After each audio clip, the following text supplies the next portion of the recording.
মানে চিন্তা যে করতে হবে সেটা আমরা খুব হারিয়ে ফেলছি ধীরে ধীরে। কারণ আপনারা জানেন আমরা এই সময় পর্যন্ত একদম মানে বাংলাদেশের শুরু থেকে এই পর্যন্ত আমরা এমন এমন ধর্ষণের ঘটনা আমরা দেখেছি যে এই ধর্ষণের ঘটনা কেমনভাবে নর্মালাইজ করা হয়েছে সেটা আসলে বলার মতো অপেক্ষা রাখে না।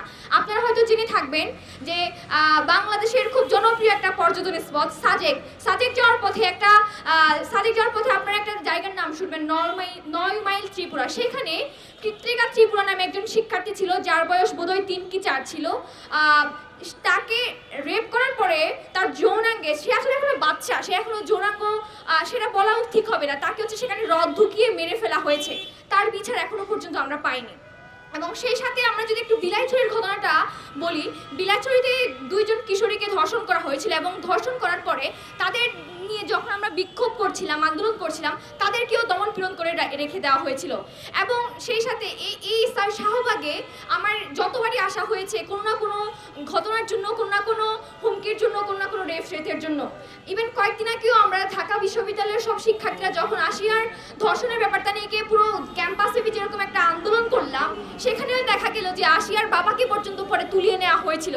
এবং বাংলাদেশে আসলে ধর্ষণ ব্যাপারটা এমনভাবে মানুষজন নর্মালাইজ করে রেখেছে যেটার বিচার ব্যবস্থা যে আসলে কথা করা দরকার, বাংলাদেশের যে একটা স্বাধীন বিচার ব্যবস্থা থাকা দরকার এবং বিচারটা যে কঠোরভাবে করা দরকার, সেটা এখনো পর্যন্ত এই সরকার কেন প্রয়োজন মনে করছে না আমরা জানি না। এবং এরপরে আমরা যদি একটু তনু ধর্ষণের ঘটনা আমরা জানি যে তনুকে যেখানে ধর্ষণ করে মেরে ফেলা হয়েছিল সেটা কিন্তু বাংলাদেশের যে শাসক বাহিনী আছে তাদের একটা অভ্যন্তরে একটা জায়গায়, সেখানে পর্যন্ত আমরা দেখতে পাইনি যে তনু ধর্ষণ এবং হত্যার বিচার এখনো আমরা সেভাবে এখনো পাইনি।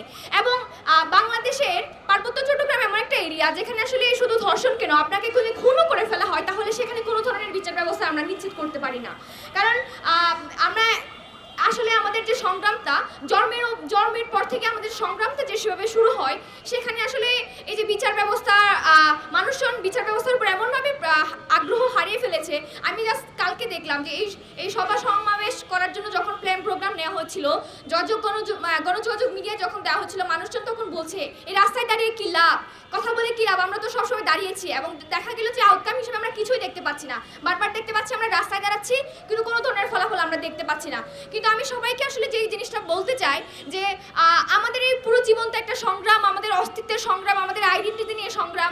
আমাদেরকে বিভিন্ন সময় বিভিন্নভাবে সংজ্ঞায়িত করা হচ্ছে। এক সময় ক্ষুদ্র নৃগোষ্ঠী, আরেক সময় উপজাতি হিসেবে বিভিন্ন টার্মে যখন সংজ্ঞায়িত করা হয়, আমাদের আইডেন্টিটি ক্রাইসিস নিয়ে যখন কথা বলা হয়, সবসময় আমাদেরকে এইটাই বলতে হবে যে আমাদের কথা বলতে হবে। আমরা হয়তো মনে করছি যে আমাদের কথা কেউ শুনছে না, কিন্তু আমরা যখন দেখতে পাই যে যখন দমন পীড়নের কথা চলে আসে, যখন নির্যাতনের ব্যাপারটা চলে আসে, ঠিকই কিন্তু তারা কথা শুনে। এই এনসিটিভির মতো, মতিঝিলের মতো ঘটনায় ঢাকা বিশ্ববিদ্যালয়ের একজন শিক্ষার্থী শ্রেষ্ঠাটিকে কিভাবে তারা আঘাত করেছিল, জাতীয় পতাকার নাম ধরে কিভাবে আঘাত করা হয়েছিল সেটা আমরা বুঝতে পারি। স্টুডেন্ট প্রসবের নীতি তারা সার্বভৌমত্ব নিয়ে কাজ করে ঠিকই, কাজ করার কথা বলে ঠিকই, কিন্তু হচ্ছে তারা জাতীয়